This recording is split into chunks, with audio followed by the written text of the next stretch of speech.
সালাত শেষে মোনাজাতকে বিদাত বলা হয় এবং ইলিয়াসি তবলিগকে বিদাত বলা হয়, তো মিডিয়া দ্বারা দিন প্রচার মাইক ব্যবহার করে ওয়াজ করা বেদাত হবে না কেন?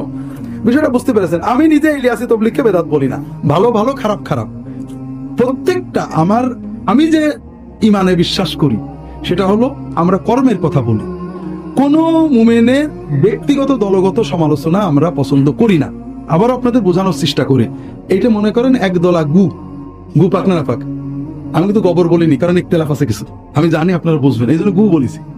এটা মানে একদলা গু পাক না পাক, এটা ভালোবাসবে না কিনা করবো? এক জগ পানির ভিতরে দিয়ে দিলাম, গুও না পাক পানিও। আপনি এটা নিয়ে যে ওই যমুনা নদীর ভিতরে ছেড়ে দিলেন, গুও না পাক, যমুনা নদীর সব পানি না পাক। হ্যাঁ, একটা বড় দিঘিতে দিলেন, গুও না পাক, বড় দিঘির সব পানি না পাক। মশলা পাল্টে গেল না? তো বিষয় হলো ভাইয়েরা, আমরা কর্মের কথা বলি। কেউ জাল হাদিস বলে এই জাল হাদিস বলার কাজটা খারাপ, কিন্তু তার সাথে সহি হাদিস 10টা বলেছে, ওটাও খারাপ নাকি?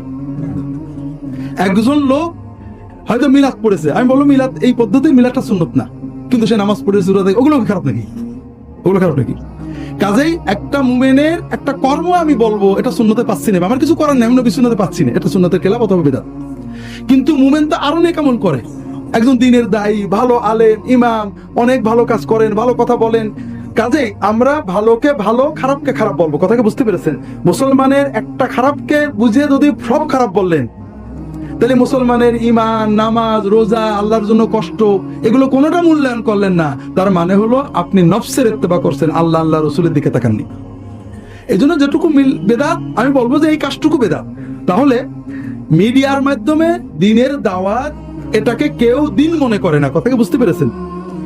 আপনি যখন প্রচলিত তবলিগ করবেন, এটা ভালো কাজ, দাওয়াত ভালো কাজ। তবে যদি কেউ 40 দিন নির্ধারণ করাকে ইবাদত মনে করে, যে 39 হলে সওয়াব কম, 40 হলে সওয়াব বেশি, তাহলে এটা বেদাত হবে। কারণ নবীজি সাল্লাল্লাহু আলাইহি ওয়াসাল্লাম, সাহাবীরা, তাবেঈনরা দাওয়াত দিয়েছেন, কোনো দিন নির্ধারণ করেননি, আজীবনের জন্য হিজরত করে চলে গেছেন, কেউ মোটেও জাননি, আজীবন বাড়িতে থেকেছেন। কথা কি বুঝতে পেরেছেন? তাহলে বেদাত নির্ভর করবে আপনি সুন্নতের ব্যতিক্রম কোন পদ্ধতিকে, কর্মকে দিনের অংশ মনে করছেন কিনা। কথাটাকে বোঝাতে পারছি? আল্লাহ ভালো জানেন।